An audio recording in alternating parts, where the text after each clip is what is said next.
Yep, I see it now. We see it. All right, good. We're recording. Garrett Brewhog, episode 209, and tomorrow I'm having on Rob. What? Why did? Oops, sorry. Tomorrow I'm having on Rob Manning, the which I told you in the email, the chief engineer of NASA's Curiosity program, Mars Curiosity rover, and I'm intimidated. I wish you were there to hold my hand and walk me through it because I have no idea what I'm going to talk to him about. But yeah, An incredible piece of hardware, the Curiosity, and then now Perseverance, which, is it fingers crossed makes that landing. Yeah. When is it scheduled to land? Should be early next year, if I remember right. It only takes about 6 months to get to Mars. Only. Just only. Yeah. And yeah, it launched in like August, so yeah, it should be like February, March-ish is when I'd expect to hit the atmosphere. Yeah. And it's hitting, like it's, this isn't some sci-fi like break into orbit and then slowly descend. Like she whacks the atmosphere at full speed. Yeah. And then it's all about that psycho landing system they have for it. Which are crazy. I've listened to his book 3 times in a row now. It's just called Mars Curiosity rover. Mm-hmm. Yeah. It's not interstellar. Like we're going to do an air brake, like bring it in and plop her down. No. She slaps the atmosphere at full speed, and then they have to kind of skate through, pop chutes, rocket thrusters. I mean, it's crazy. It's a Rube. That's how he describes it. It's a Rube Goldberg. It's like it's the most expensive Rube Goldbergs we ever make. But they're just that's what they talk about. With plans for going to Mars, the idea of landing there is non-trivial. Everyone just kind of assumes it's easy. We landed on the moon, blah blah blah. The moon's a different environment, and Mars has got kind of disadvantages and advantages. But like the moon, we landed a toy. We landed a tiny little thing. Yeah. And the advantage of the moon, or the arguable advantage and kind of disadvantage, is no air, but low gravity too. So you can rocket land and you can do it pretty easily. Mars, you have just enough air to be a pain in the ass, but you can't really use chutes. You can't really fly. You're like, it's like it would be better if it had more air, and it's got enough gravity to be a pain in the ass. Yeah, that's how he describes it. He's like, it's not the moon. It's not. Yeah. And so that's why they talk about like trying to land people, because the Mars rovers are big, but people will have to come down in something even bigger, and then it's got to go back up. Yeah, it's not trivial, and it's not. There's always this assumption that like getting to Mars is the hard part. Getting to Mars is not easy, but like there's so much that needs to be done if we ever want to send people there that it's just crazy. That's why like some of these timelines, Musk, it's just like, no, that just won't happen. It's not like you would need to have like US military budget to make that happen, because there's so many little things you have to still develop. Yeah.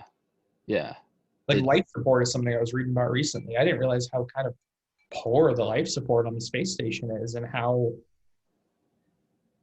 I don't know if you'd live long the whole time. You have to have a life support system that supports you the trip there, the whole time on Mars and back.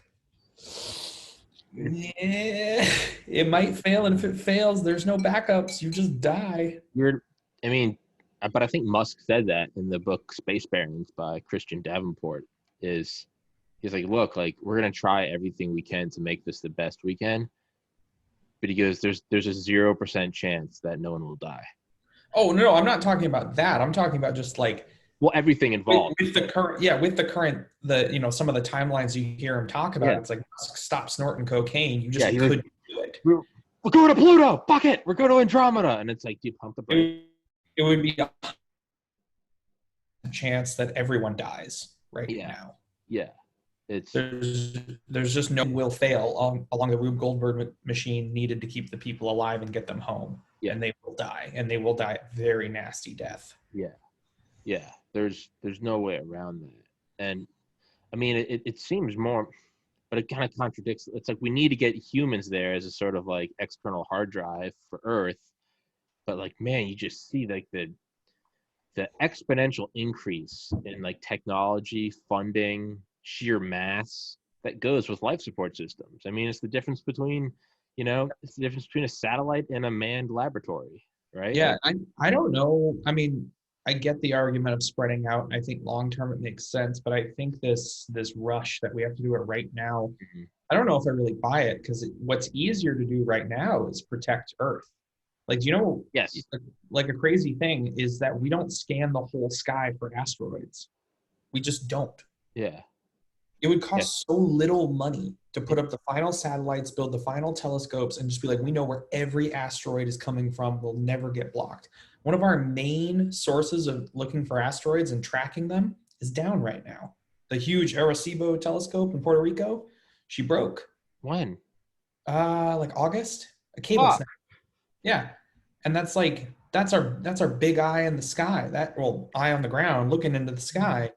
It's basically radar for deep space, and there's a Chinese version, but it's like not operating correctly, and there's all sorts of stuff. Like Arecibo is kind of the one, and so you think about you could drop a couple billion and be solid for asteroid defense, Oh no.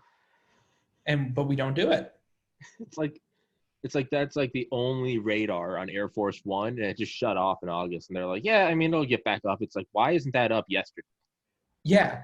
Yeah. It's one of those funny things where like Arecibo does a lot of good science and you're like, oh, this is so great. I really hope they fix it faster for the science. And then you look at like the other stuff it's used for and was used for. It's a very old telescope. Yeah. It was originally like funded for national defense reasons because it can like track Russian missiles or something Yeah. crazy Yeah. like that. Yeah. Um, but yeah, you're like, dude, it won't even cost that much. All you have to do is pay some people to freaking bolt another cable in and put it back together. Like, drop the money now. Yeah. Make that happen. Yeah. It's kind of like, I don't know if it is for other people, but I remember in like middle school or high school, like the first time I learned that the Secret Service is tasked with counterfeit money. Mm-hmm. And I just remember thinking, I was like, if your job is to protect the president, it should only be to protect the president, no side mission. And then completely separated, if your job is to make sure there's no counterfeit money, that should only be your job. The Yeah. fact that you have both is like, what? Why isn't there enough? They're not even closely related. Yeah. And Yeah. yeah, it's like Like you would Arecibo. think the way to do it would be to have Secret Service like protect all the government officials because like House members are Yeah, yeah, protected yeah, by DC cops. They're not protected by Secret Service. But yeah, have Secret Service do all of that, and then have like the IRS or the Treasury have their own just make a scary new cop. agency. Yeah, Yeah, just to go. Don't even need a new agency. Just put like both of the. I don't know about the Treasury, but the IRS has their own police. They're yeah, they're scary people. They took down Al Capone. yeah, they don't fuck around. They took down Wesley Snipes. You know, I mean, basically the same thing. Al Capone and White Man Can't Jump, right? But it's yeah. So with Arecibo, that's kind of like the vibe I got from what you just said. It's like, oh, it does some cool things, does some cool science, make sure there's no civilization in the asteroids. It tracks some cool color, and you're like, what was that like middle one? Like, right? It's Yeah. But like I mean it's important to have it also do science. It can do yeah, multiple yeah, yeah, things yeah, at yeah. once. And that's the other argument. Like, guys, come on. We get science out of having better observatories to protect Earth. And we protect Earth, which seems like a very important and worthy thing to drop a little bit of money on. It's not even that much money. And then like that and like come up with a solid plan for how to deflect. NASA's finally doing some experiments on deflection, but let's like let's fast track that. Let's get something ready. Let's have it in a silo or whatever. So like Yeah. shit hits the fan, we just launch and deflect. Maybe they're not worried because like SDI was operational. Maybe they like yeah. I mean that's I mean SDI isn't up there, and SDI can't stop a asteroid anyways. It's not. don't step on my dreams, Garrett. This is this is Yeah, SDI is a very focused system. yeah. It's not The big thing with an asteroid, the best ideas I've heard. I mean, there is research that the NNSA and NASA work on this a little bit, but the two ideas are hammer and slammer, and I don't remember which one's which, but one of them is if you have enough time, you just send a rocket out and it just slams into the asteroid and it just pushes it. Yeah. If you have less time, you send a nuke, and the nuke doesn't blow up the asteroid because that's silly. We probably don't have a big enough nuke, anyways. The point of the nuke is it parks up, it ends up just at, Mhm. say, 50 meters off the surface or something. And then it goes off, and all of the X-rays from the nuke ablate the surface of the asteroid. And it's like Project Orion, and it Yeah. just, With thruster. yeah, it's a nice little thruster. Yeah. Yeah. And another, wasn't there another one? It's just paint it. You just hit it with, There's a bunch of other ideas like that. The problem with all of those is that we they're not have to see them really, really like far in the future. okay. So, we need more observatories. We're Really, back to yeah. the same problem. It's, And I don't know. I want to have. I like the nuclear one because it has the most oh shit capability. uh, Just because also tested. It's yeah, tested. I want it to be able to deflect something in very near term. And then after that, the painting it or the gravity tractors or all those other ones are beautiful. But they all talk about needing to detect it, 25 years from impact. We miss rocks all the time. There are rocks hitting Earth, all like pretty big ones. The ones that go by that we miss, you always Yeah, see or in the news. we see them like at the last second. Yeah.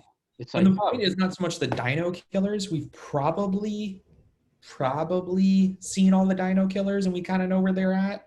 Maybe it's I worth mean, checking. but even that's not something you want to have a maybe on. Yeah, you don't want to have a maybe on, but like I'd say the bigger thing is Oh, let's stop all the city killers. yeah. Yeah. Like that one that hit near Russia. If that thing had just Oh, been a yeah. couple miles off, That would have been it had a ton of dead people. a killer. Yeah. I mean, you wouldn't even know you go that far back. I mean, was it Tunguska? What was the 1908 one in Oh, Siberia? that huge one that hit in Siberia. Yeah. No one even knows what that thing was. That thing was monstrous. It knocked down trees for like 50 miles. Oh yeah. It looks like a pile of like toothpicks until you realize they're trees. It just flattened them. It's kind of like Mount Yeah. St. Helens. It just okay. That just came out of okay. It's yeah. It's I think it was Graham Hancock that said the amount of money we spend every year on asteroid detection is about the same amount of money as it costs to run a McDonald's franchise, a single location.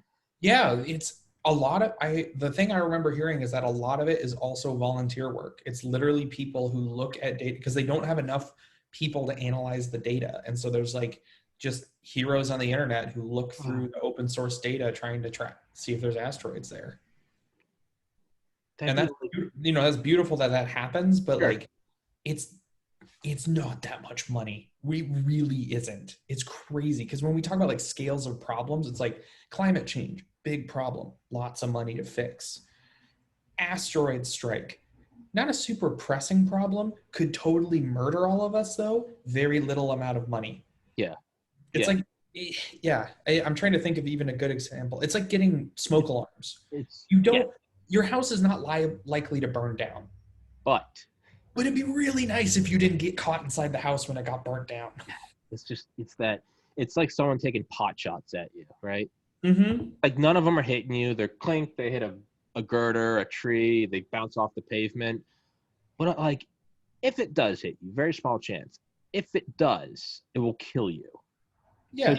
just put a helmet on. Just put a bulletproof vest on. Not much. Probably Oh, won't yeah. hit you. It's like if you told if someone's taking pot shots at you and I said all you have to do is pay me $1,000 and I will give you a big piece of steel to sit behind Yeah, and just go and about you're your not day. paying the $1,000.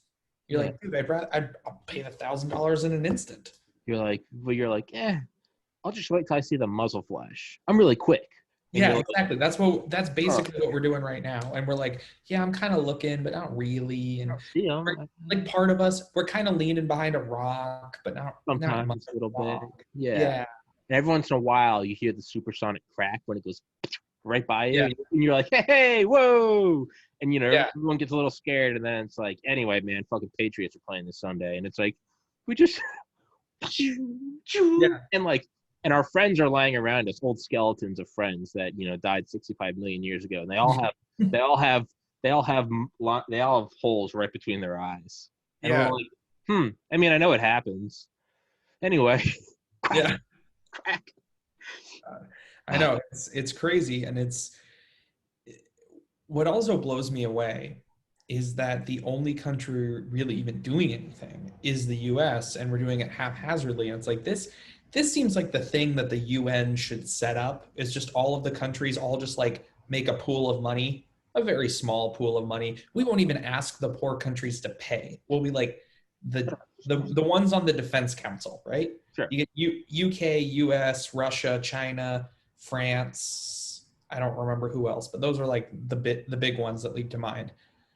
All of them put in a little bit of money. Mm-hmm. And then we set up the system, and we can even make it some like UN joint system. We could even theoretically have like UN joint nukes or something. I don't know, whatever, however they want to do it. Or Russia and the US just both agree that we have 4 warheads set aside for this, and both sides can come check it out and see what they are, and blah, blah, blah. This is a doable thing, and it's an easy thing to do.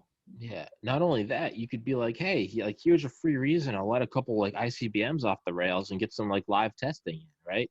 Because there's no more. That, you could use it as a disarmament thing. You could say, hey, you need to put, because everyone wants to lower the stockpile, especially the U.S. Russian stockpiles, which are so big.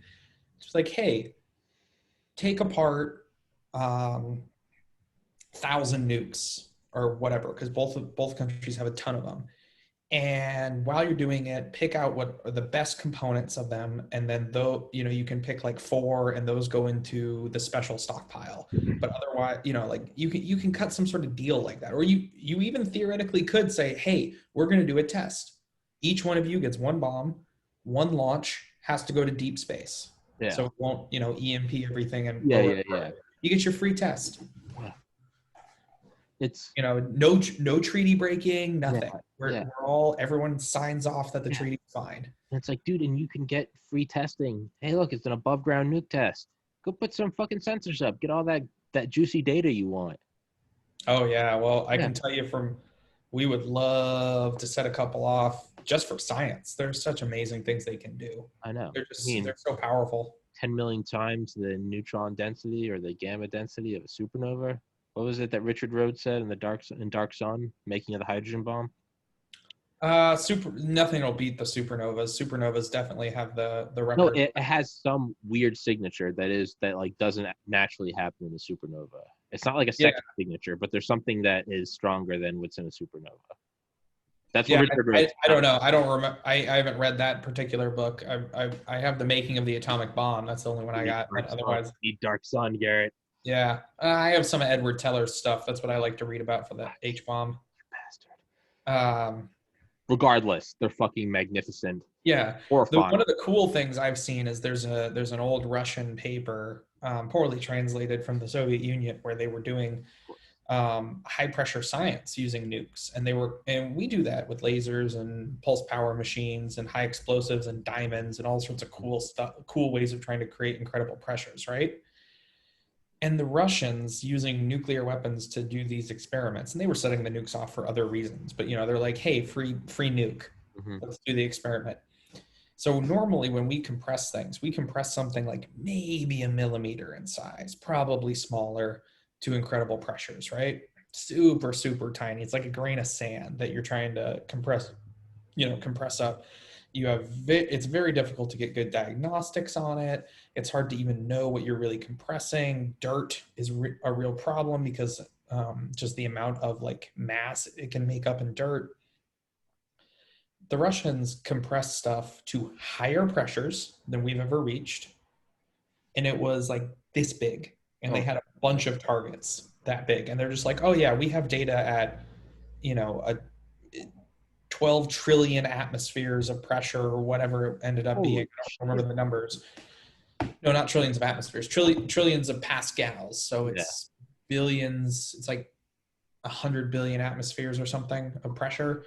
And it's on something that's huge. So rather than having to contrive these like super special sensors and maybe they kind of work, they just fucking had everything. They're like, dude, you can measure the whole, you can literally put a video camera on it and watch it. You gotta love that Soviet approach. Hmm. better or worse, there's something beautiful just about that power approach. Just more, bigger, boom. Well, I mean, that's kind of more the American approach, honestly. The Yeah, American approach to science is very, because we've always had a lot of money and we've always been pretty into big, cool experiments, and we invented computers. And so the American approach from the Cold War onwards was kind of, or from the end of World War II onwards, or arguably even in World War II, was just more. Like, how do you solve the problem? Crank up throttle, more stuff until, thing works, right? Yeah, crank it to 11. yeah, Soviets have always been a little more into, they have like a, and to this day it seems to still continue with the Russians. They have like a heavy culture on mathematics and on analytical solutions and really beautiful, clever ways of doing things. mm. And so when they go to solve the problems, they tend to be very clever about it. And I think a lot of that just came out of poverty. They just had overall Had less to work with what you resources. had. Yeah. And then like with their lack of computers meant, for Americans, we see a hard problem and we're like, oh, I don't want to do the math. Put in computer until Yeah, computer gives me answer. And that's fine, but numerical solutions have their issues. The Soviets are famous for just like, they're great mathematicians, would think about it for several years and they'd be like, beautiful answer. It is yeah, this. yeah. And they're done. And then they have and like some good examples of some of this are the tokamak for fusion. Hmm. They went for this very beautiful and unique approach towards fusion that, no matter what your opinions on tokamaks are, for the time when everyone was first trying to get fusion to work, the tokamak beat the piss out of everything else anyone was doing. Hmm. They got way better results, and it was a very unique and kind of beautiful approach. Or like another example is the radio frequency quadrupole, which is a particle accelerator component. It's what first takes the ions that are going to be this big particle beam and gets them up to speed to inject into the later parts. Okay. They can't start at zero speed and go into the accelerator. It's kind of like like a Hot Wheels car. Getting on a Like when you're highway. running them, you got to like push them into the thing, into Yeah, the little wheel like spinny deal. it's like merging onto a highway. You don't start. Yeah, Yeah. yeah, and so you kind of got to get it up to speed before it gets into the later parts. And so the traditional way to do it is just use this huge high voltage source and make these massive machines, either big Van de Graaff generators or Cockcroft Walton generators, and they look incredible. They're massive, and they make okay beams, and they're expensive and hard to build and whatever. And the Ruskies came up with this crazy machine called an RFQ, radio frequency quadrupole, and they were showing it off. And as I recall the story, of course, this is way before my time, but the story that I've been told was they're at some conference, and the boys from Los Alamos see this thing, and they're like, "What the fuck is that?" Because they beat, the old school sources were huge, right? They're like the size of an apartment building or something, and the RFQ does all the same stuff. It makes the exact same, actually makes a better beam, makes more beam, higher quality, higher power, or already higher energy, already like pulsed, which is important. And the thing was like the size of a desk compared to the size of an apartment. Jesus. And so the Los Alamos guys just like lost their mind. They go back to the lab and there's this whole just big crash project to make an RFQ and figure out like what the Russians did. Yeah. And then the craziest part with it is it's not like some insane advancement of science. Like if you ever look at one, it looks like you could build one. Okay. Like you're like, I'm pretty sure, give me a couple days in a machine shop and I could probably build the components, because it's just a tube of copper. And then inside there are 4 copper rods and they're wiggly. Okay. And then you inject in microwave power, and it's like, how and why does that work? And it's just they have great analytical, theorists. Their theorists sat down and figured this thing out. Yeah. It's that It's, yeah, a, that it's MacGyver. just like a totally different way of thinking that is really fascinating. Yeah. So who's that? Who's like the most famous soccer player ever? Is it like Pele? Pele? Pele? Yeah. I remember he grew up and he didn't have a soccer ball, so he used to stuff newspapers into a sock. and practice with that. And there was something about it, because it's clearly not the same weight or dimensions, but like growing up with that gave him some weird muscle memory that when converted to soccer, like no one else knew how to do this thing he did. It was just from like 20 years of using a sock full of newspaper. Yeah. And it was like, yeah, it was some weird thing like that. But yeah, it's like a very, it's almost like kind of like the right, like the stereotype of like the super like several chess moves ahead, like KGB, right? The very Yeah. long, slow, and it's like because they don't have like the limitless resources. So instead, it's like, how are we gonna like judo this problem? Yeah. Like their whole approach to spying also is another good example. You know, America was like spy satellites, super fast airplanes, blah blah blah. And the Russians were like, I'm going to very carefully penetrate all of the American networks with normal spies and pay people off and just like, play the chess game. Yeah, yeah, America's trying to flip the board and switch the game to arm wrestling, and the Russians are like, rook to D12. yeah, yeah. Or they're like going under and like just poking you in the balls with a pencil. We're like, no, fist fight. And they're like, yeah, they're like pulling up your big toenail. Or like the way that they make airplanes too is another really unique example. You know, you look at their aircraft versus our aircraft, and they're stuff with computers and blah blah blah. But just like the way that they build them is there's a different value system in how they build their combat aircraft. There's different design approaches, things like that. Like the US is really big into thrust vector. We just add more and more power. Really big into these super intense fly-by-wire systems. The planes cannot fly without the computers. Like apparently are wildly unstable when you would crash. And the Russians are into things like canards, and they do all of extra little control surfaces. And their planes, they look, it's more like they're shaping the wings to get the sort of effects they want. Whereas the American approach is just like engine that way now. Yeah, just yeah. Again, just turn it up to 11. And it's interesting because they both get similar results and they get similar things, and they do it in a different way. Different ways. Yeah, it's or like the German. What was the German tank? The Tiger. Was that? Oh yeah, Tiger 2. And they always said like the Tiger could take on 4 Shermans, right? The Shermans were ours, right? Yeah, Shermans were the Russians were the T-34, I want to say. Yeah, and they're always like the Tiger could take on 4 Shermans. Like it would take out 4, like just 4-1. It would do it. And it was like, well, how did we win? Well, we always had 5. And we just and I mean, the Sherman is kind of unfairly shit upon, but yeah, you're right. Like there's a different viewpoint too. The American approach. One of the other things that we did super well in World War II was combined arms. We never wanted to fight tank versus tank. Tank versus tank is stupid. We had tank with infantrymen with bazookas and an airplane coming in and artillery coming in because we wanted to win the damn war. We didn't want to prove that, me as tank commander, I have bigger PP than other tank commander. Yeah, no, it was just. Or it's like the Japanese with their battleships, right? The Yamamoto, this big, incredible battleship, huge guns.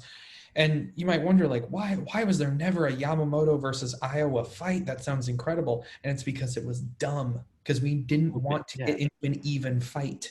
Yeah. And even the Yamamoto versus Iowa would have been, there was a chance an Iowa could have lost. Yeah. So and that's a dumb fight to be in. Yeah. So we just used airplanes. Yeah. It's just solve the goddamn problem with something that it can't take. Yeah. Yeah. And the most controversial like of those themes is like, you'll never take the Japanese mainland. 30 million people armed with bamboo cannons and everything. And why are they sending one plane? It's just like curveball, wild card. Wait, there's a second sunrise today. It's just what's up? It's it's the art of war thing, right? Don't fight your enemy the way they want to fight. Yeah, appear strong. They know how they can win. So fight a different way. Yeah, win the battle before you go in. Appear weak when you're strong. Appear strong when you're weak, right? Yeah, Sun Tzu. Yeah.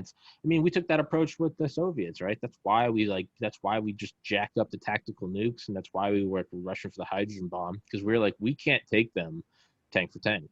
Like they'll bulldoze through Europe. And we were like, but what about some nukes?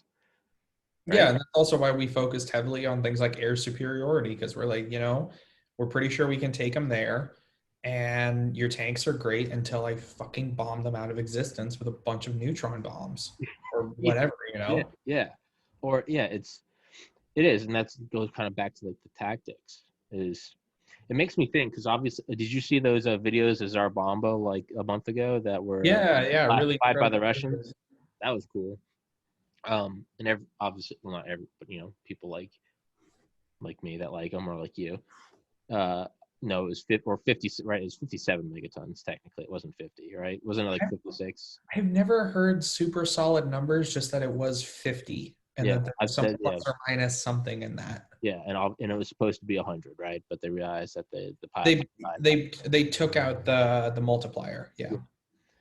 In Garrett Graff's Raven Rock, he talks about the DUCC, the Deep Underground Command Center, because it didn't matter how good we were and how quick we were and well rehearsed we were at getting our leaders to bunkers. We realized ultimately, like, any gap at all is just bad.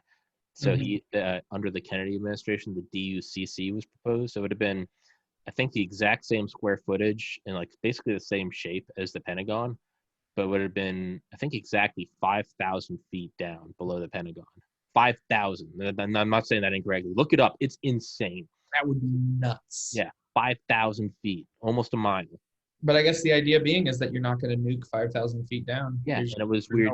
You had a speed elevator, but not only that, you would basically just have a duplicate of the Pentagon underground. So no matter what happened, it wouldn't be everyone rushed down. It would already be down. You would already be down there. So even if they somehow teleported a nuke into the lobby and let it go off, and the DUCC, and I swear to God, and there's actual declassified documents about this. It was, and there would be a single entry point directly from the White House to you just get in like a high speed elevator straight down.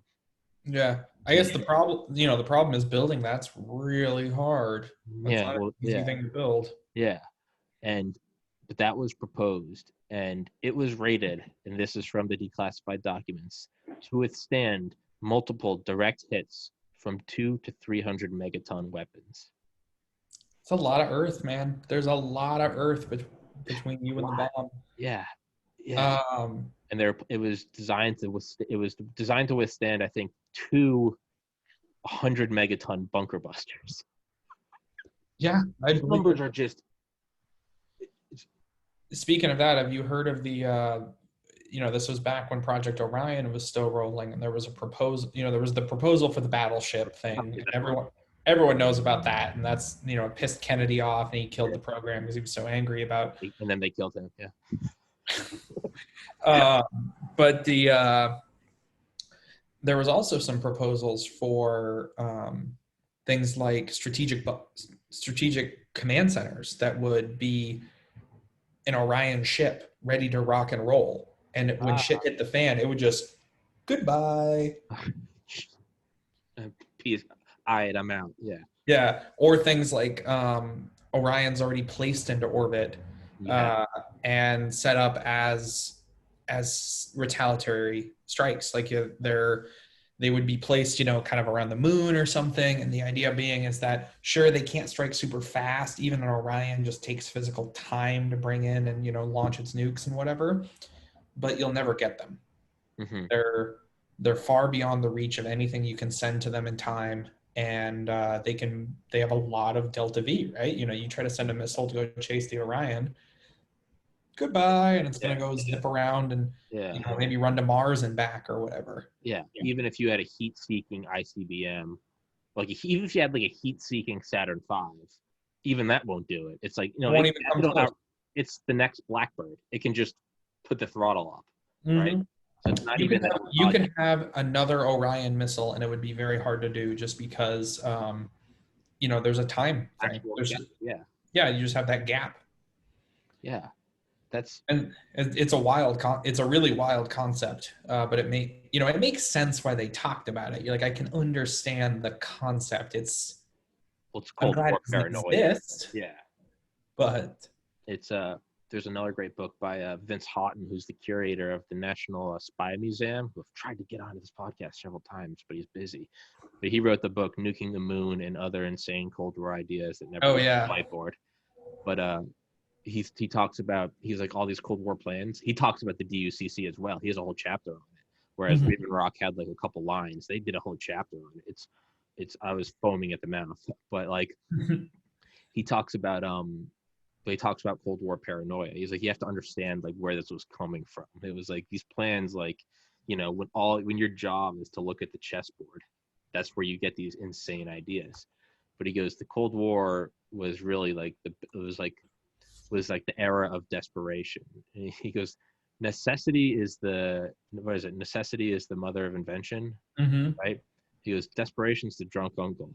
He calls you once a year on your birthday and says he swear he meant to send you a check for $10. And he goes, but I got an idea. He goes, 3 a.m. He's telling me about this business plan. And he goes, then you never hear from him again. He calls back the next year. Maybe you see him at every other Christmas. He goes, that's desperation. And that was the Cold War. I got an idea. We're a nuclear powered spaceship, command center. We'll put it behind the moon. They can't hit us. Okay, right? And it never panned out. But yeah, it's. I think about there's the one I remember. I don't know why it stuck out to me, but it was in Interstellar when they go to the post where Matt Damon is, right? Not Mhm. Matt Damon. Yeah, Matt Damon. He's like the The like he's like horrible that. cloud planet. The Yeah, like frozen yeah. cloud planet. He's like the quote unquote kind of like bad guy, right? If you Kind will. Yeah, right. It's but I remember there's something about the scene when they're like walking up to it and it's just got like a lone American flag.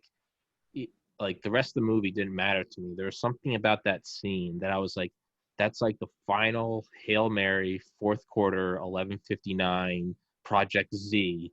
If all else fails, just get physically out of distance from everything.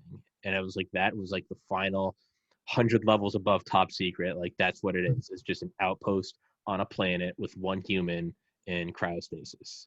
And it's yeah. like that is the eventually we'll win the game of Monopoly. It'll go on forever, but like we'll win. That's like the imagery I got from that. But it's got me thinking like that is, you know, dig 5,000 feet below the surface. I mean, That's sometimes it part of is it. just a simple, just jack up the numbers, go to a different planet, right? Yeah. But I mean, hopefully we don't, hopefully we don't have Cold War round two and need to have that thinking again because we have a lot of other problems we got to deal with right now. Yeah. Uh, But maybe that's the thing you use to accelerate that. yeah, I mean, you never know. Like it's kind of interesting to think that if I mean, climate change was a concern. People already started talking about it back in the 60s. I have an old nuclear engineering textbook that talks about it from it's like from 67, 68. Mhm. Talks about how the intro just makes you so sad. So you're Yeah. reading it and it talks about how at the current rate of nuclear power expansion in the United States, we'll have something like 500 gigawatts of nuclear power in the United States by the year 1990, which would eliminate all fossil fuels on the grid.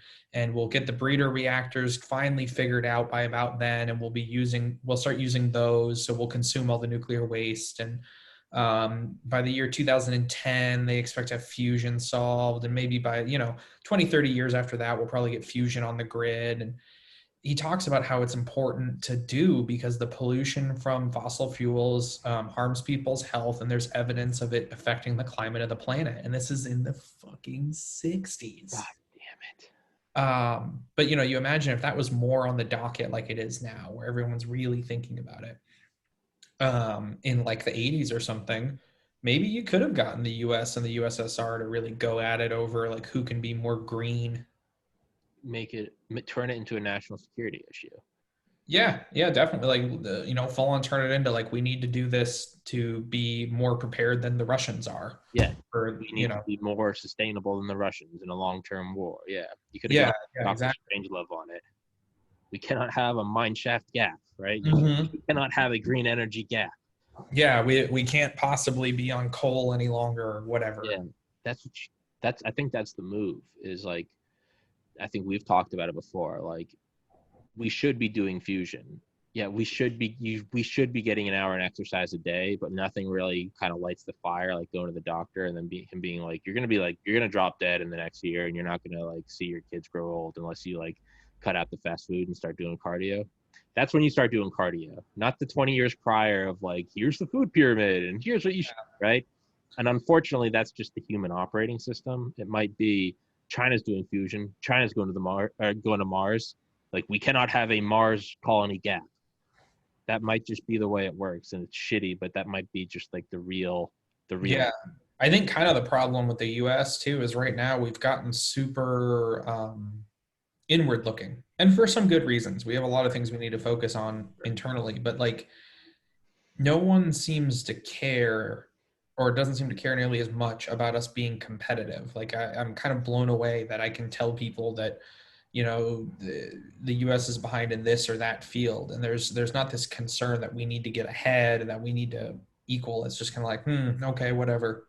And they don't, it hasn't clicked. It's almost like we've forgotten the lessons of both World War II and the Cold War, which is that you have to keep up. And not only keep up, you have to get ahead. Yeah. Especially when you compare us to the Chinese. Like there's a billion plus of them, a hyper fast growing economy. And the only advantage the US has is technology. And are siphoning away.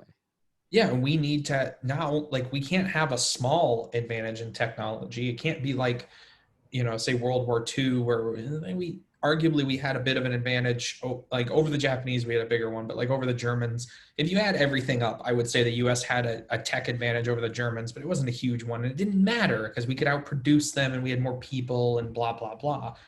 Vice versa. But against the Chinese, we can't outproduce them and we don't have more people. So the only option is we need a big tech advantage. Yeah.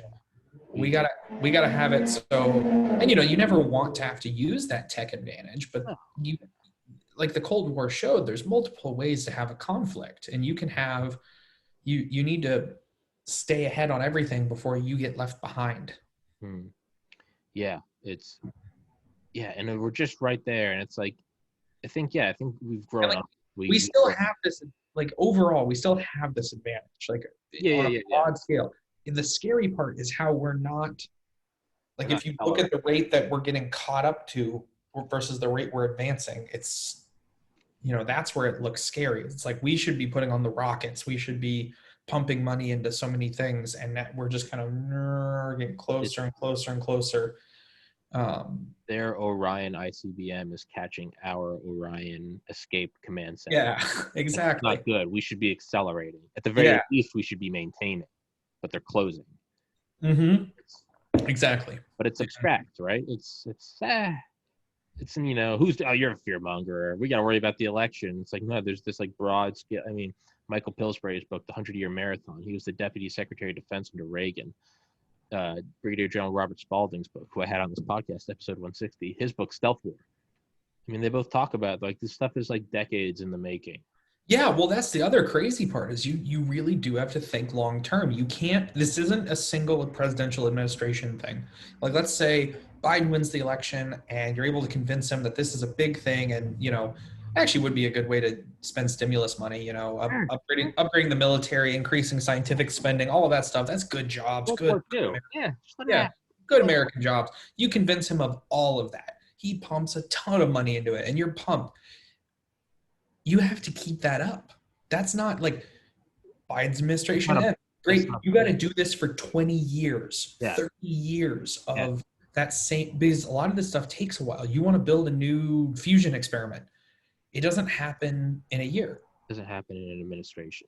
It doesn't. It really doesn't. And you could pump more money to make it happen faster, but that's actually kind of a waste of money. You should be spending your money smartly and saying, okay, I'm okay with the fact that this machine will finish at the end of my administration. That's fine. I'm paying it forward for the future. Or like shipbuilding is another good example. Our Navy the ships are getting old. And it takes like 10 years to build a ship. Yeah. And we got to be building them. Yeah. All of our cruisers are old. A lot of our destroyers are old. Our submarines are old. And we're building new subs. We're building new carriers. We're building them slow. Yeah. We're only building like a submarine per year, but we have something like 60 submarines to replace. Yeah, you can do the math real quick. That ain't going to work out. We're pumping water. We're using solo cups to get the water out of the Titanic. Yeah, Like, exactly. we're like, no, we got some really good cups in the pipeline. And it's like, dog, like the first, the first smokestack just collapsed, right? Yeah. Yeah, come on. Leo's already fallen off the door. It's, yeah, but and I try to stay optimistic. I try to, because I don't think there's any benefit to just being. I'm not Totally. saying you are. No, being a doomer is bad, and Yeah. I think it's more of just like letting people know and It's getting good for this, fear, yeah, getting this healthy just fear. like into the conversation. People Yeah, need to be thinking about this sort of stuff and understanding what it means. yeah. And also, if everyone doesn't want to spend the money, they need to understand what that means too. Mm-hmm. Like you said, I'm not necessarily saying it's bad. Maybe we seed a good chunk of the world. We could easily drop our spending and still not worry about like sovereignty or anything like that. The US is basically impossible to take over anyways. mm-hmm. But we got to understand that the world will no longer be the way we want it to be, and we need, Yeah, people need to be okay with that. and I don't think they will be. It No, I mean, it's you can see that just with the military where we spend, we ask the military to do a lot, but we don't necessarily fund them at the rate necessary to do it and replace and keep their equipment up. We're still kind of rolling on this Cold War buildup of weapons, and that's running out. yeah. It's the like the unrosy truth is that it's not just having a military, it's by having that threat we can command the world's resources. It's not just that we have the best businessmen, we can command, like, all right, well, it'd be Well, a shame not if, even the yeah, world's resources. We don't really need that. We're fine on resources. North America has got tons. It's more of like you can make the world kind of be the way you want it to be. Like that's what I'm like trying as to get. Americans, we try to claim that we have certain values. I don't know how much we live up to it, but we claim it at least. And with a large military, you can not only protect yourself, but you can protect your friends, and you can help spread those values. You can do things like one of the biggest things the Navy does is allow for free shipping. Yeah, No, that's what I was saying. yeah, That's what I was getting yeah. at. Like, There's no piracy. There's no like no one's stopping oil tankers and asking them to pay a fee, because anytime anyone threatens to, all of a sudden a U.S. Navy destroyer shows up and asks what the fuck's going on. yeah, it's just like, yeah, it shows up with just, yeah, just unzips the pants and drops a fucking 12-inch dick, and it's like, yo, right? It's Yeah, But that's what I mean. Is like that is what the world. It doesn't necessarily mean we're fighting. It means there's a yeah. general. There's bouncers at the bar, and you're like, Yeah, exactly. And like things would look awfully different, and yeah, people might not like that. yeah, yeah. It's like there are bouncers at the bar, but I've never actually seen them fight anyone. And it's like that's why there aren't any fights. That's why you can go there and get drunk and get loud and dance and karaoke. Is because there's a couple yoked like 400-pound bouncers that Yeah, wreck people. like the concept of free ocean trade is so Insane. new. It is so new. Insane. Yeah. All of human history otherwise it was Pipe just like, dream, no. romantic, idyllic. Oh yeah, kumbaya. But Yeah, they you just have live that. with the fact that like there's pirates everywhere, and if someone's navy rolls up on you, you just fucking throw out the gold and pay them.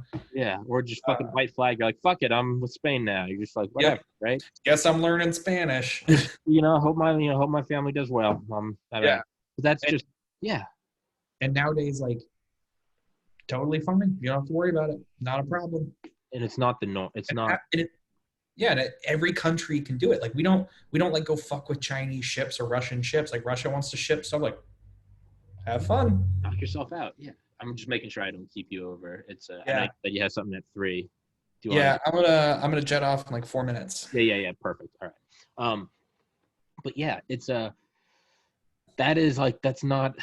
We're born into it, so we think it's normal. But it's. I almost think we need, and it's a fucking dangerous line, but it's like I almost think we need like a Cold War II to accelerate military growth, accelerate technology, because it will do it faster. Keep it cold, but that's the gamble. It could Yeah, accelerate things a lot, but if it goes hot, we're going back 10,000 years. yeah. It's a roll of the dice. No, I understand what you're Yeah, talking about. it's Like hit the afterburners, but we might go into a mountain. We might yeah, go really far, really quick. We might hit a mountain. No, I can understand the logic, and I kind of like go back and forth on that thought of like, especially as an American scientist, like, oh, Cold War II, we get some money, we get to do some cool stuff.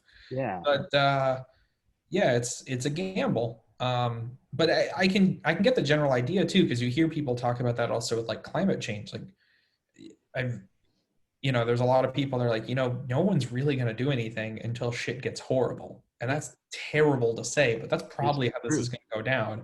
Is like some fucking city's going to flood and a bunch of people are going to die. And then Million are gonna finally die. people will be like, oh, I guess we should do something. But even then, we probably won't. We'll be like, yeah, there's some mountains. Yeah, we're like, we'll build a wall. Yeah. Dude, Especially because like, the ocean is like 10 feet higher, 10 feet higher sea levels. yeah, Sea people levels just got 10 feet higher. people don't like change. Yeah. And they don't like the solutions either. They're like, It's nothing but bitching. yeah, it's nothing but bitching. I did see some really cool stuff though, just literally like an hour ago while I was getting lunch. There's a new study out. I was reading it in the MIT Tech Review that there's some ideas about how to use mining waste and things like asbestos to help absorb CO2 efficiently. Ah, That's kind of a wild idea, isn't it? Like there's all these old towns that used to mine asbestos, and imagine if you kind of like reinvigorated them, like oh yeah. suck up CO. Yeah. Yeah, they found that apparently it'll like do it naturally. Like it's all about just crushing it and kind of mixing it with water and things like that. But like you don't need to pump a bunch of power in, which is good because a lot of those CO2 capturing ideas are, well, they need a lot of juice. And then the question becomes, well, where do you get the power from? That's what I was getting. Is like a Cold War II is, and now I gotta let you go in a minute. Right? Yeah, I got you for 1 minute. Yeah, Like a Cold War II is like you would have all that, and that would be the risk, the gamble. But if we can get to the other side with that technology, it's not that we're going to use weapons to beat Cold War. It might just be now we've got fusion because we realized we needed it to power our whatever, our space carrier. yeah, But that's and that is the gamble worth it? Because otherwise we're just going to die of climate change. Maybe the gamble, maybe the mad, capital MAD, maybe the mad dance it's worth the gamble. We dance, yeah, maybe. China, we dance along, tiptoe along the line, and because if we don't, we might end up dead anyway. Or at least never really advancing. Like I don't think climate change will kill humanity. We're way too tough. We're the toughest thing to ever come out of the primordial slime of this planet. Mm-hmm. But I want us to be some big crazy Star Trek race, and if we're just constantly fighting ocean, yeah, and drugged down and focused on other things, well, and that's another reason why, on a totally different note, stuff like pushing forward for a better society, better people, better world, treat each other better, like the when you run into like racist people, it's like, what are you doing, man? What's wrong with you? Yeah, they're on an old I want the Star Trek future. Yeah, they're working go back to 1940. Yeah, they're working on floppy disks, and it's like we're on USB-C, and it's like, dude, we gotta fuck. So you're right. I mean, there's the argument that we gotta fix everything here before we can become a star-faring species. But it's 2:55, and I know you're busy, and I'll keep, as always, I can keep talking, so I'm gonna shut up. And Garrett Brewhog, thank you very much for coming on. And until next time, my friends, stay safe, stay healthy, and all right, buddy, take it easy.